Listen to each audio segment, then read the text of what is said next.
You're listening to Civic Media. You can tune into any of our live shows on any radio station across the state with the Civic Media app. Find us in your phone's app store and listen anytime, anywhere. This is your WGBW Daily News Roundup for the Talk of Green Bay, 97.9 FM and 1590 AM. For 97.9 WGBW News, I'm Lisa Hale. Another inmate has died at Waupun Correctional Institution. 23-year-old Damian Evans died Tuesday. This is the seventh death at the prison in 2 years. Waupun Mayor Ron Bishop says drug smuggling continues to be an issue at the prison. Less than a year ago, former Warden Randall Hepp was charged with misconduct and 8 of his staff were charged with felony inmate abuse. Governor Tony Evers is pushing a $500 million prison reform plan that includes repurposing the Waupun prison, the oldest in the state, as a medium security facility with vocational training for inmates. At its meeting Tuesday night, the Green Bay City Council heard a presentation from the NFL in preparation for the NFL Draft 2025. John Barker is the NFL Global Head of Major Events. He said the NFL is excited and prepared for a great event. The draft is about hope. Everybody's 0-0. Everybody's got a chance. And it's about football, and it's about fandom, and it's about community.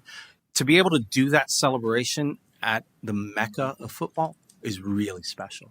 Lambeau Field is a very, very special place. The NFL Draft 2025 is expected to bring approximately 250,000 people to the area when it takes place at Lambeau Field in Titletown, April 24th through the 26th. While Mother Nature is playing fast and loose with winter weather, people are still trying to get a little ice fishing done. Tom Drzwicki, the owner of Bayside Ice and Marine Rescue, says in the last week he's had approximately 10 jobs rescuing people or vehicles that have fallen through the ice. This is classic honeycomb ice, so just because you have ice thickness doesn't mean it's good ice. You have stronger ice early in the year. 1.5 inches will outsupport a foot of ice right now. Drzwicki said honeycombed ice forms when rain or warmer temperatures cause melting and weaknesses in the ice layer. He says staying safe on the ice means paying attention to the conditions.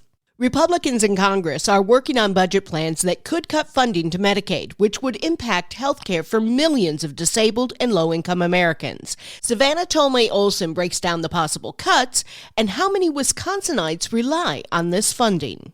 In the House, lawmakers passed a budget resolution instructing the Energy and Commerce Committee to cut $880 billion from the budget over the next 9 years. Experts say those cuts are impossible without slashing funding to Medicaid. The state federal program provides coverage for 18% of Wisconsinites. That's 1.2 million people here. That includes 1 in 3 Wisconsin kids and 4 in 7 nursing home residents across the state. Liz Williams, Senior Policy Analyst for Kaiser Family Foundation. Medicaid is jointly funded by states and the federal government, so any restrictions in federal Medicaid spending really leave states with tough choices about how to offset reductions. Williams says states only have a couple options, including increasing state tax revenues, decreasing spending on non-Medicaid services like education, or decreasing coverage for other groups. Republicans are targeting these programs for lower funding in order to pay for Donald Trump's tax cuts from 2017. They're set to expire. According to the Center on Policy and Budget Priorities, nearly half that money would go toward the top 5% of Americans with the most wealth. Republicans' tax cuts under this plan would cost $4.5 trillion. For Civic Media News, I'm Savannah Tolmay-Olson. A 34-year-old homeless man living in the Green Bay area has been ordered to stand trial for the death of his addiction sponsor and the sponsor's dog in January. James Dorr faces charges of first-degree intentional homicide and mistreatment of an animal causing death. An autopsy showed the victim, identified only by his initials DV, was stabbed 27 times, including 15 times to the chest. When interviewed by police, Dorr admitted to the stabbings. He will be arraigned on April 14th. 2 people were killed and another is in critical condition today after an accident in Calumet County Wednesday night. Calumet sheriff's officials say they were called to the 2-vehicle crash on State Highway 3257 in Charleston. Officials believe a pickup traveling south was hit head-on by an SUV traveling north. The driver of the pickup was a 73-year-old New Holstein man. He and his 70-year-old female passenger, also from New Holstein, died from their injuries. A 57-year-old Chilton woman was the driver of the SUV, and she remains in critical condition.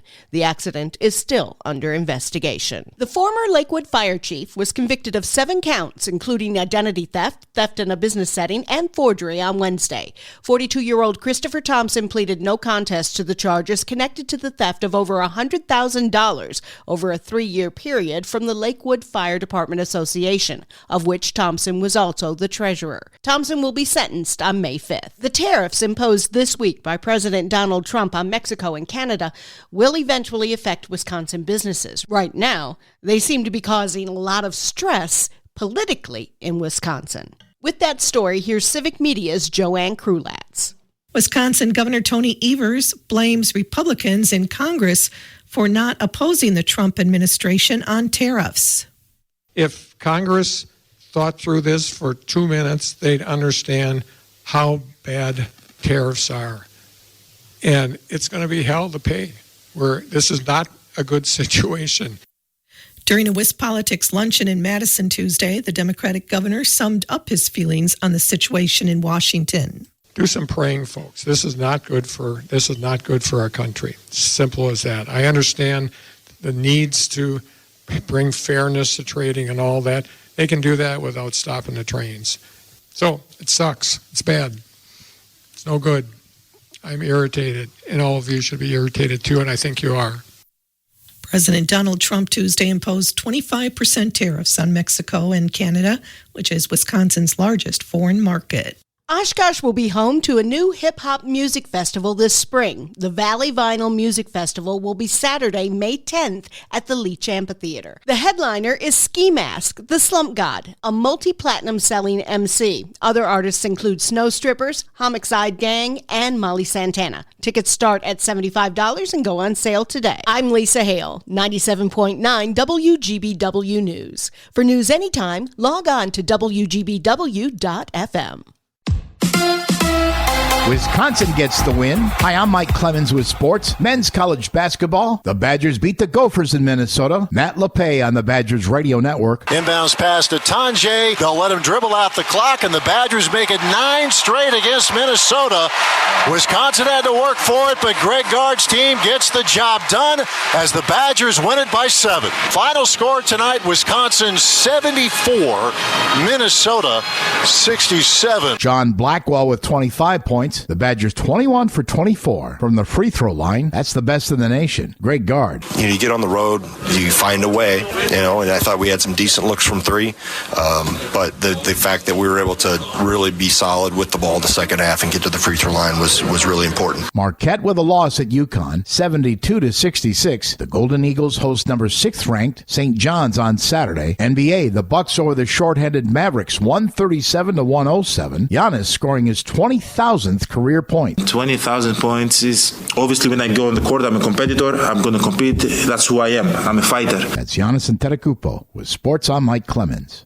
On your entertainment beat, I'm Pete Schwaba. Valeria Baldwin says her husband Alex suffered so much guilt after accidentally shooting and killing someone on the set of the film Rust that he sank into such a depression he wanted to kill himself. The actor's wife says since the incident, he has had heart issues and multiple hospital stays. The information was revealed on the couple's reality show on TLC called The Baldwins. I'm not calling myself a hero, but now that I've informed you of this news, you don't have to watch The Baldwins. The Sound of Music turned 60 this week. It's a film pretty much beloved by all and is one of the top 10 grossing films of all time. Nevertheless, George Von Trapp, a.k.a. Christopher Plummer, was not a fan. According to the New York Post, Plummer complained constantly and thought the story was gooey, at one point referring to the title as The Sound of Mucus. A few years ago, star Julie Andrews shared that she felt Plummer was in over his head musically. Let's be honest, he probably just did the film for the do-re-mi. The tabloids love to stir up trouble and are continuing to do so following last week's Oscars broadcast. After Kieran Culkin won Best Supporting Actor for his role in A Real Pain, cameras caught Edward Norton, who also was nominated for his role in A Complete Unknown, leaning over and saying the F word to his wife. It's not 100% clear what he said, or if he was referring to the fact that he lost, or if he's the most awkward romantic ever. Margaret Qualley's star is on the rise after a small but star-making role in Once Upon a Time in Hollywood and playing opposite Demi Moore in this year's Oscar-nominated The Substance. The world is pretty much her oyster. After a really unnecessary James Bond music tribute at the Oscars last week, which happened just in time as Bond was killed off 2 years ago, fans are now saying they hope the daughter of Andy McDowell becomes a Bond girl. Quite a leap. If you're heading to the theater this weekend while the snow melts, here are some moving pictures you might enjoy, especially if you're into sci-fi. Opening in wide release is Mickey 17. It's being called a sci-fi comedy, drama, mystery, thriller. It covers a lot of bases. I think the only genre they're missing is adult film. The movie stars Robert Pattinson, who plays an expendable on a dangerous mission to colonize a planet covered with ice. The film is getting mad love from critics with an 87% and certified fresh rating on Rotten Tomatoes. Another new sci-fi film that hits theaters, In the Lost Land,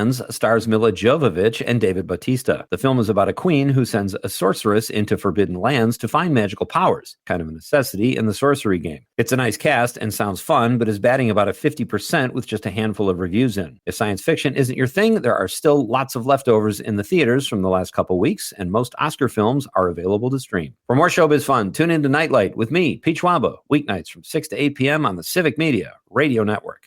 Mostly sunny today. We'll get to 37 for a high this afternoon with wind out of the west at 10 to 20. Tonight, partly cloudy, down to around 20 for a low. Tomorrow, sunny, 35, 38 Saturday. We're back to the 40s to 50s by Sunday and Monday. I'm meteorologist Sean Cable. Currently, it's 26. That's your WGBW Daily News Roundup from Civic Media. Subscribe to this podcast on Spotify, Apple, or wherever you find your podcasts. Find more news at WGBW.FM. The national news cycle never stops, but it can be hard to find news about your local community. Civic Media is dedicated to providing quality local and state news coverage across Wisconsin. With the Civic Media app, you can get notifications about local stories that matter to you and your community. Find the free Civic Media app in your phone's app store and choose notifications from the menu to tell us what kind of news you want to hear about.